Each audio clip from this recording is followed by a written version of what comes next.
Acara ini secara berikutnya nanti mohon waktunya Bapak Ibu sekalian untuk di tempat ini nanti setelah isoma nanti kita coba membahas masalah asosiasi daerah pengolah migas. Jadi nanti itu bukan hanya migas saja, seperti pembahasan tadi mari berkembang, ada juga teman-teman memberikan solusi jangan hanya migas saja termasuk minerba.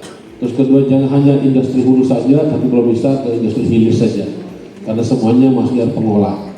Nah, seperti disampaikan misalnya dengan terkait masalah petrokimia, pupuk, bagaimana juga itu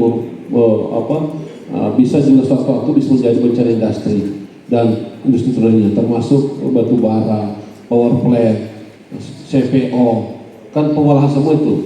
Nah, termasuk hal yang lain. Tapi nanti kita bahas setelah selesai ini. Untuk saat ini kita hanya membahas dulu masalah dana basis migas karena ini sangat urgent sebelum ditetapkan program pemerintah terkait masalah Undang-Undang Nomor 1 tahun 2000 tentang HKPD itu. Nah, saya dengan Pak Young Pakar juga telah mencoret-coret sedikit nanti organisasi kita ini seperti ini, termasuk struktur yang lainnya dan semacam. Namun kedaulatan tetap di tangan kita semuanya. Siapa nanti yang dipilih silakan, terus siapa yang menjadi koordinator silakan. Bagi saya tidak ada masalah, yang penting asosiasi ini bisa terbentuk, ada pengurus yang baru dan kita bisa bersinergi, berkolaborasi karena memang nafas kita sama dan juga nasib kita juga sama. Kemudian pengolah dan non bersebelahan dan non pengolah. Jadi kalau proporsi pusat yang nggak berubah, proporsi untuk daerah sebenarnya nggak berubah, cuma refocusing aja. Ya. Nah, yang jadi harapan ini ada di pengolah. Nah, pengolah tadi. Jadi kalau melihat itu, sebelumnya kami akan bercerita sedikit bahwa benar Pak, waktu uji publik atau hearing di Sumsel itu kita mengumumkakan terkait dengan BBM hijau atau BBM biru ya, dengan memanfaatkan CPO. Nah, itu juga untuk dapat dimasukkan, dan untuk itu kilang kita di Baju akan menjadi basis pengembangan biosolar. Itu yang akan direncanakan oleh Pertamina, mengingat sentra produksi sawit itu ada di sekitar kota Palembang.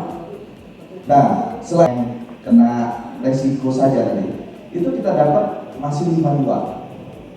2023 kita dapat 46 Pak. Jadi berkurang kurang lebih 6 miliar. Kalau dirasiokan berkurangnya itu 15%. Wah, ini kesepakatan ini, ya kan? Mudah-mudahan hanya 1%. Nah, logikanya nggak masuk Pak. Logikanya nggak masuk. Provinsi yang berkurang lari ke kabupaten kota. Nggak tahu ya kita kurang. Pembagian 4 mil dan 12 mil, darat high 4 mil dan 4 mil high 12 mil ini beda. Jadi kalau minyak bumi ya di Undang-Undang 33 dari 15,5%, 3,1 untuk provinsi. Walaupun provinsi itu bukan provinsi penghasil. Saya contoh Sumsel misalnya. Seingat saya Sumsel itu bukan penghasil. Jadi selama ini Sumsel itu mendapatkan alokasi Bapak Ibu Kabupaten Kota penghasil itu sebesar 3,1. Itu yang saya maksudkan. Artinya provinsi selama ini mendapatkan 3,1 padahal dia bukan daerah penghasil Bapak Ibu sekalian. Nah, Undang-Undang HKPD mencoba mengadilkan itu. Undang-Undang HKPD kenapa harus 3,1, besar sekali. Padahal yang mendapatkan dampak eksternalitas negatif ini kabupaten kota penghasilnya gitu. Akhirnya jadi 2.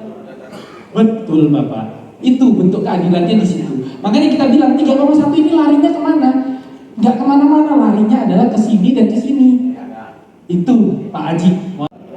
Di satu sisi juga sampaikan Pak Haji itu benar bahwa semua daerah pengolah dari industri itu tingkat penganggurannya sangat tinggi, tingkat kemiskinannya juga tinggi. Bahkan dalam aspek kesehatan terkait masalah stunting, ispa dari semasa juga sangat tinggi dibandingkan dengan daerah non penghasil. Mungkin secara resmi dari saya kepada Kementerian Dalam Negeri, Menteri Keuangan, memang harapan kita kalau bisa yang diberikan kepada daerah pengolah itu adalah pusat ke bagian pusat. Harapan teman-teman di sebagai daerah pengolahan, mudah-mudahan sebelum daerah pengolahan itu habis, ya minimal kami bisa dapatkan. Ya, terus